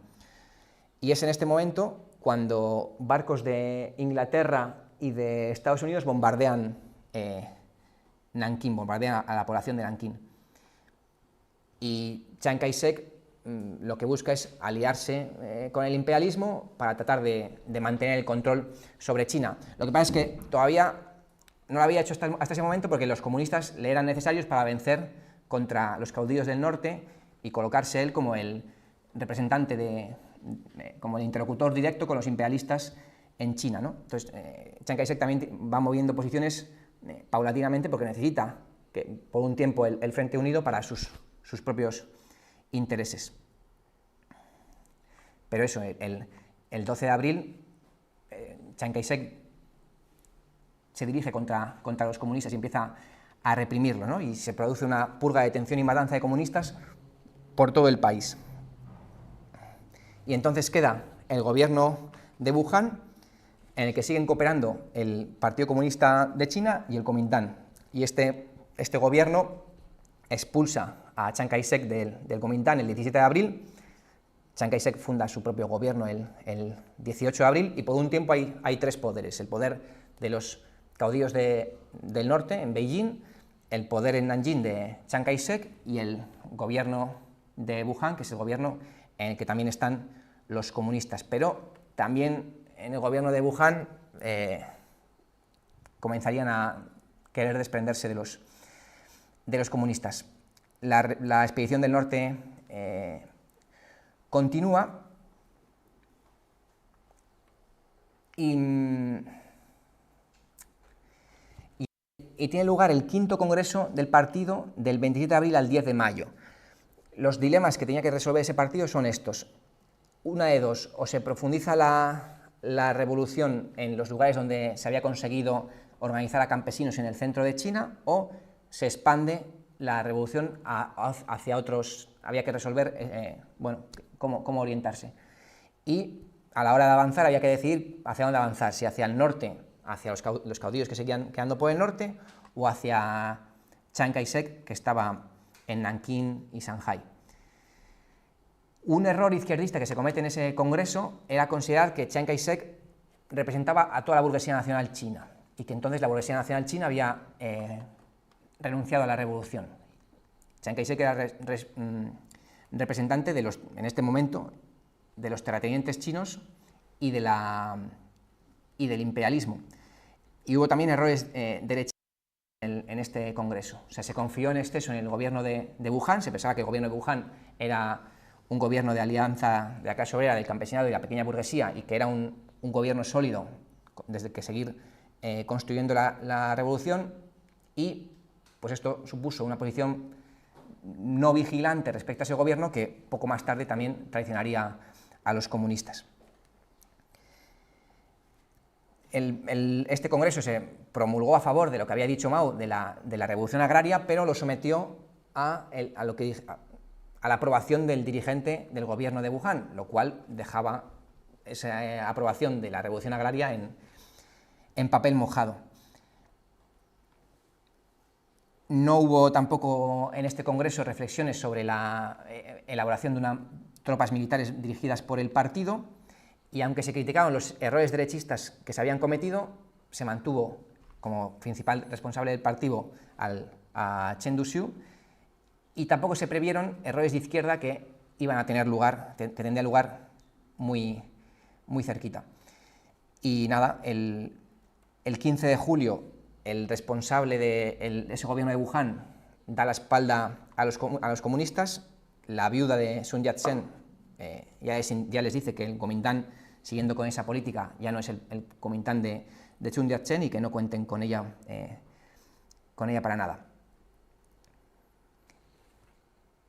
Mao también había hecho reflexiones ya sobre la necesidad de contar con las Fuerzas Armadas, y pues esta gran revolución, que había empezado muy exitosamente en la primera etapa y que habían comenzado a barrer con parte de los caudillos militares, queda fracasada por la traición del ala derechista del Kuomintang. ¿Cuáles son las causas objetivas del fracaso de esta gran revolución? Pues que por un momento, después de la Primera Guerra Mundial, el imperialismo y las fuerzas feudales de China son tremendamente fuertes, y el Partido Comunista de China es muy débil. Y además, pues todas esas fuerzas tienen una experiencia política que el Partido Comunista de China carece de ella, y también tienen la capacidad de atacar, tienen fuerzas y capacidad para atacar por sorpresa. Y pues entre las causas subjetivas de que el Partido Comunista de China no salga de esta etapa en una situación algo más favorable son esos errores que había cometido Chen a la hora de no apoyarse en el campesinado, no desplegar la revolución campesina, no desarrollar una fuerza militar propia. Entonces, bueno, la historia del Partido Comunista de China es una historia de ciertos aciertos, ciertos errores que luego se van rectificando. Entonces, bueno, la revolución entra en un periodo de reflujo, y el Partido Comunista tiene que entrar en la clandestinidad de marzo del 27 a la primavera del 28, o sea, en eso un poquito más de un año. Más de 300.000 revolucionarios son asesinados, algunos comunistas, otros sin filiación. Comunistas asesinados en ese periodo, en ese año y pico, son 26.000.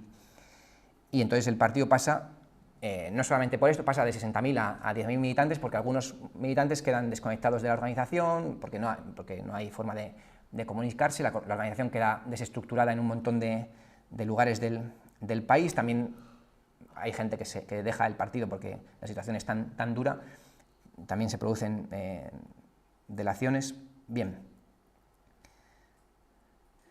Y el Partido Comunista de China funda su propio ejército el 1 de agosto en un intento de levantamiento en Nanchang, que termina siendo derrotado. Es un levantamiento encabezado por Zhou Enlai, y aquí es donde el Partido Comunista de China comienza a organizar sus propias fuerzas armadas. Hasta entonces había tenido influencia, había dirigido una pequeña parte de un ejército del Kuomintang, pero de esto data la fundación del Ejército Popular de Liberación, que en este momento no se llamaba así, que cambió de nombre un montón de veces: Ejército Rojo, Ejército Revolucionario de Obreros y Campesinos, en fin.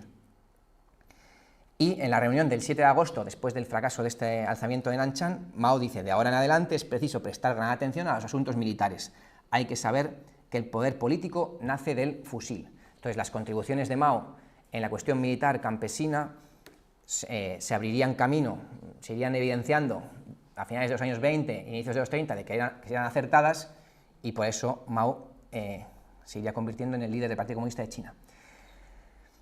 Cuando fracasa la Gran Revolución, comienza la Guerra de Revolución Agraria. En esta guerra lo que el país está dominado por, en algunas partes, los señores feudales, en la zona de Shanghái por el Kuomintang, y el Partido Comunista de China está reducido a muy pequeños lugares.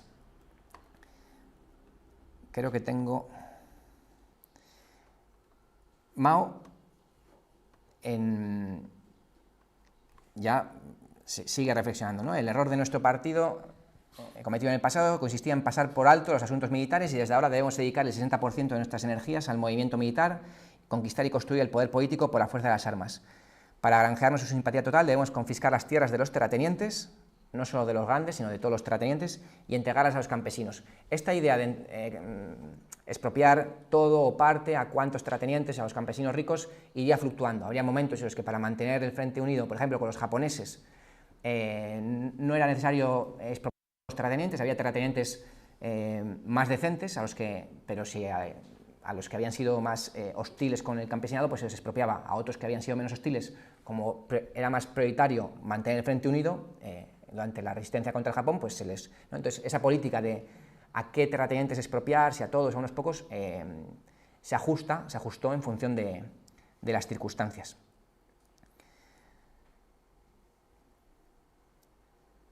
Y bueno, la conclusión a la que llega Mao en esta etapa es que es necesario afincarse en las zonas montañosas, iniciar una guerra de guerrillas y organizar el campesinado. Y es aquí cuando se empieza a proponer, en esta etapa, la idea de pasar del intento de tomar las ciudades a organizar las zonas rurales y desde ahí, desde el campo, rodear a la ciudad. Mao propone esto y no se le hace caso.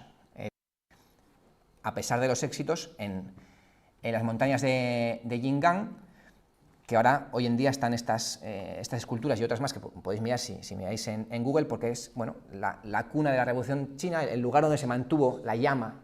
Después de la Gran Revolución, cuando el partido es prácticamente exterminado y todas sus estructuras son, o muchas de ellas son rotas, el lugar donde luego resurge la llama de la Revolución es en las montañas de Yingan. Bueno, esta etapa está marcada por a pesar de que Mao dice esto, a Mao no se le hace caso inmediatamente, ni a la Internacional Comunista. Y en lo que se cae es, en esta etapa, después de los errores derechistas de Chen Duxiu, se cae en errores izquierdistas, en intentos continuados de promover alzamientos en ciudades, las cuales son una y otra vez derrotados.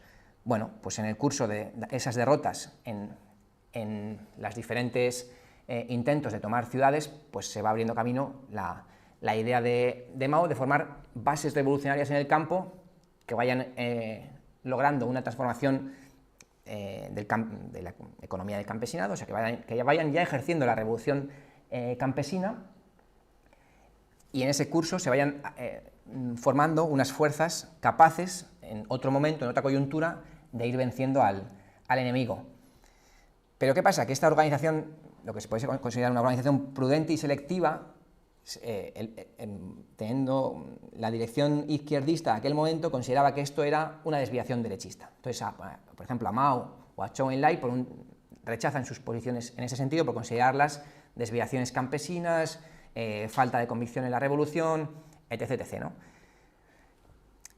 Y bueno, es en este... Sí, yo tampoco me acuerdo el nombre, uno de gafas que luego también le expulsan por izquierdista. Sí, aquí no he puesto nada de lo de Chen Duxiu, que yo recuerde. Bueno, ya muy rápido, porque si no, esto no he sintetizado. Las bases que se consiguen liberar en las diferentes zonas del centro del país están ahí marcadas en un color un poco más oscuro, están tachadas las que fueron cayendo por la política del Kuomintang de cerco y aniquilamiento. En la política de cerco y aniquilamiento, la dirección militar de Mao se fue evidenciando como positiva, o sea, la capacidad de organizar unas guerrillas que se defiendan, se replieguen, atacan selectivamente, que golpeen solamente cuando las fuerzas enemigas son minoritarias, y que es un proceso que no está llamado a obtener rápidamente la victoria, pero es el único medio que podía tener el pueblo chino para liberarse, no había otras fuerzas más rápidas que formar, ¿no? Bueno, pues ya desde inicios de los años 30 los aciertos de Mao se van evidenciando, y en esta repliegue estratégico, que es cuando el Kuomintang quiere exterminar esas bases revolucionarias donde se forma la República Socialista China, que incluso saca su propia moneda, sus propios sellos. Bueno, tiene lugar este repliegue estratégico, porque no se podía enfrentar a la quinta campaña de cerco y aniquilamiento, era imposible confrontarla, hay que retirarse. Y se retiran a la zona de Yan'an, que es el norte de la provincia de Shanxi. Aquí está Xi'an, se retiran hacia allí, y a lo largo de 2 años las diferentes fuerzas del Partido Comunista de China confluyen en Yan'an.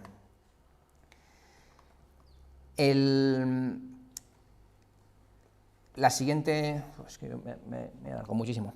La siguiente etapa es la de la resistencia contra el Japón, que empieza en el 37. Los japoneses ya estaban desde los años 30 en Manchuria, en la parte norte de China, digamos en la cabeza del gallo, encima en el norte de Beijing, pero desde el 34 habían empezado a ocupar otros lugares, y en el 37 pues es evidente que Japón ya se dirige a invadir China, ¿no?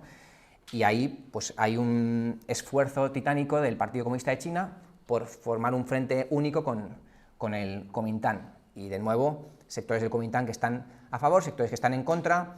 La política de Chiang Kai-shek, que es el que domina el Kuomintang desde el 27, es enfrentar primero a los, como llama él, a los revoltosos, a los rebeldes, y después a los japoneses, pero claro, en todas las zonas invadidas por los japoneses, esa política es absolutamente impopular, ¿no? Entonces la política del Kuomintang va cosechando un creciente rechazo, mientras que la política del Partido Comunista de China, que propone la unidad nacional contra la unidad por la resistencia antijaponesa, va ganando adeptos, y el Partido Comunista de China tiene que encargarse una y otra vez, mediante negociaciones, mediante publicaciones, de desvelar que en el fondo Chiang Kai-shek no quiere luchar por la resistencia antijaponesa, ¿no? Y entonces, bueno, se le consigue forzar a que lo haga. Por un tiempo enfrenta a los japoneses durante los primeros años, pero el Partido Comunista consigue ir dándose a conocer, consigue también que el Kuomintang le permita publicar le permite libertad de prensa en las zonas donde están controladas por el Kuomintang, y esto le va permitiendo al Partido Comunista de China también promover un movimiento democrático. Hay un montón de gente, intelectuales, burgueses, pequeños burgueses, que no son comunistas, no están con el Partido Comunista, pero sí quieren estar con la resistencia antijaponesa, y les parece una abominación que el Kuomintang se enfrente al Partido Comunista de China antes que a los japoneses. Entonces, el Partido Comunista de China promueve este movimiento patriótico democrático para ir aislando paulatinamente a Chiang Kai-shek. Y en este proceso, pues el Partido Comunista de China va pasando de dirigir a 10.000, a 20.000, a 50.000, a 500.000, cada vez más soldados. Este es un mapa de la ocupación japonesa, toda la zona norte y este, que llegaron a tomar Shanghái. Esto es Yan'an en la actualidad, con un museo dedicado al momento ese en el que todos se reúnen en Yan'an, y ahí comienza el proceso de rectificación, se analizan todos los errores que se han cometido, y ahí es donde Mao, entre los años 37, finales de los años 30, Mao se consagra como el principal dirigente del Partido Comunista de China, y en los años 40 aparece la idea de que el Partido Comunista de China es dirigido por el pensamiento Mao Zedong, ¿no? Nosotros siempre que vemos propaganda burguesa contra la Revolución China siempre dicen, no, ahí en ese punto Mao consiguió el poder absoluto y se convirtió en el dictador del Partido Comunista de China. Bueno, ese es el momento en el que el Partido Comunista de China saca lecciones de todo lo que había ocurrido y encauza una lucha que le encamina hacia la liberación. O sea, justo en el momento en que más claridad cobra el Partido Comunista de China es cuando nos lo presentan la prensa burguesa como lo más terrorífico, ¿no? Es como, como con la URSS de Stalin, ¿no? O sea, siempre que el proceso más victorioso es el más terrible, y Gorbachev es el mejor mandatario de la Unión Soviética, lo que ya sabemos. Por eso también los ataques a Xi Jinping, ese dictador, porque Xi Jinping está resolviendo los problemas que había en el partido. En el partido había problemas de corrupción, en fin, que se repite esta... Y este hecho es también lo que determina el gran cariño del pueblo chino a Mao, a pesar de los errores de la revolución cultural, el gran cariño que ya lo vimos cuando estuvimos viendo donde está el mausoleo, porque es el que guió al pueblo chino a la liberación del país, ¿no? A pesar de los errores posteriores. Aquí está la de la Unión Soviética para sacar a los japoneses de la zona de Manchuria, y luego el paulatino avance del Partido Comunista de China del norte hacia el sur. Como sabéis, después Chiang Kai-shek se refugia en Taiwán, y este territorio que había sido japonés, pero con la derrota japonesa pasa a estar controlado por Estados Unidos. Estados Unidos se asegura de que Taiwán no sea liberado por China, bajo la supuesta amenaza de que China quiere invadir y masacrar Taiwán, que eso es falso hace 70 años y sigue siendo falso ahora. China solamente aspira a unir a su país, al conjunto del país, por vía pacífica, y estableciendo y reforzando las relaciones económicas. Pero vamos, esto es como si en la República Franco se hubiese refugiado en las Baleares y por apoyo estadounidense, y hoy estuviesen planteando que las Baleares no son otro país, ¿no? Bueno. Y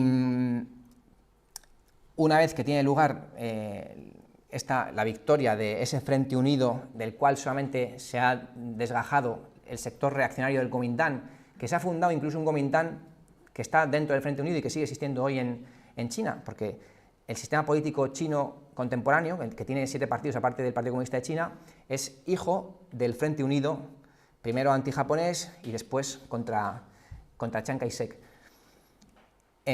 Y nada, pues solamente indicar que de 1950 a 1956 se ejecutan una serie de transformaciones que ya se habían empezado a producir en algunas partes del país. Por ejemplo, la revolución agraria, en algunas zonas ya desde los años 30 había empezado a tener lugar, ¿no? En otros lugares no se habían extendido. Bueno, pues se extienden una vez que se toma el poder. Y bueno, de aquí China entra en una nueva fase histórica. Ha abandonado la condición de semicolonialidad, semifeudalidad, y entra en una nueva fase de desarrollo que cualquier estadística de cualquier cosa, de esperanza de vida o de lo que sea, pone de relieve inmediatamente. Entonces, cuando hay quien ataca al Partido Comunista de China, al poder que tiene el Partido Comunista de China, que es lo que también nos difunde la burguesía, pues el Partido Comunista de China es la organización que ha producido el pueblo chino en todo este proceso de lucha, la organización que ha conseguido la prosperidad actual, primero la liberación de China y luego la prosperidad actual, que ya sabemos por estudios de Harvard que goza con la aprobación del 90 y tantos % de los chinos, y aún así siempre se nos plantea como una especie de terrorífica dictadura, cuando es un sistema democrático de tipo obrero y campesino, que ha dado, que inmediatamente acabó con todos estos problemas, ¿no? Entregar la tierra a los agricultores, acabar con el prosenitismo y con el opio, igualdad de derechos entre hombres y mujeres, empezó la industrialización, porque China, os podéis imaginar, después de todas estas décadas de guerra, estaba devastada, y comenzó también la recuperación de la unidad nacional, que no se consuma en el 49, sino que se iría consumando primero, sigue aún pendiente, ¿no? O sea, se hicieron avances en los años 90 con Hong Kong y Macao, y aún queda Taiwán. Y entonces China considera que hasta el 56 hizo el periodo de transición al socialismo. Para el 56 la mayoría de la producción agraria y de la producción industrial estaba regida por un sistema de producción pública, bien sea estatal o bien sea un sistema de cooperativas. Y nada, pues aquí unas pequeñas gráficas porque veáis pues como en 1960 la economía de Estados Unidos era 10 veces superior a la China, y ahora solamente no llega ni a duplicarla. Aquí tenéis la esperanza de vida de China, que subió enormemente con Mao, y continúa subiendo sin parar, y dentro de poco pasará a la europea, la estadounidense ya la ha pillado. Y aquí tenéis, en 2008, la red de trenes de alta velocidad en China, que no había más que pequeños, y la situación actual. Y todo esto es porque el sistema económico de China, el sistema vigente, es una economía de mercado socialista, que se emplea el mercado, pero que el Estado, el Partido Comunista de China, controla el mercado, y las empresas se apoyan en el mercado para organizar su producción y obtener beneficios, pero al mismo tiempo el Partido Comunista de China controla el mercado y dirige indirectamente a las empresas públicas y también a las empresas privadas. Bueno, pues en el 2022, cuando fue el anterior Congreso del Partido Comunista de China, lo primero que hizo Xi Jinping es volver a Yan'an y recordar que hay que mantener el espíritu de Yan'an y el espíritu fundacional del partido. O sea, todas estas luchas que hemos visto un poco, que supusieron la muerte de mucha gente y actos heroicos por los cuales está el monumento en la plaza de Tiananmen, los héroes del pueblo nunca mueren, siempre están presentes. Bueno, pues esa lucha heroica por la revolución no es ajena, es la que permitió la construcción de una prosperidad creciente en China, y Xi Jinping se acerca a Yan'an a recordarles a los comunistas chinos que hoy no pasan por esa situación tan difícil por la que pasaron, para recordar que se deben a esto, y que la cultura china contemporánea, uno de sus pilares es la cultura revolucionaria. O sea, todos estos ejemplos de lucha y de heroicidad que hubo deben ser parte del patrimonio cultural por supuesto, de los miembros del Partido Comunista de China y del pueblo chino. Y yo creo que también deben ser también nuestros. La Revolución China fue defendida como revolución proletaria internacional, y la solidaridad con la Revolución China en Europa, en Estados Unidos, por supuesto en la Unión Soviética, fue continua, pues se sabía que si vencía el pueblo chino, vencían los trabajadores del mundo. Y así que os cierro con este símbolo del Partido Comunista de China, ahí en Shanxi.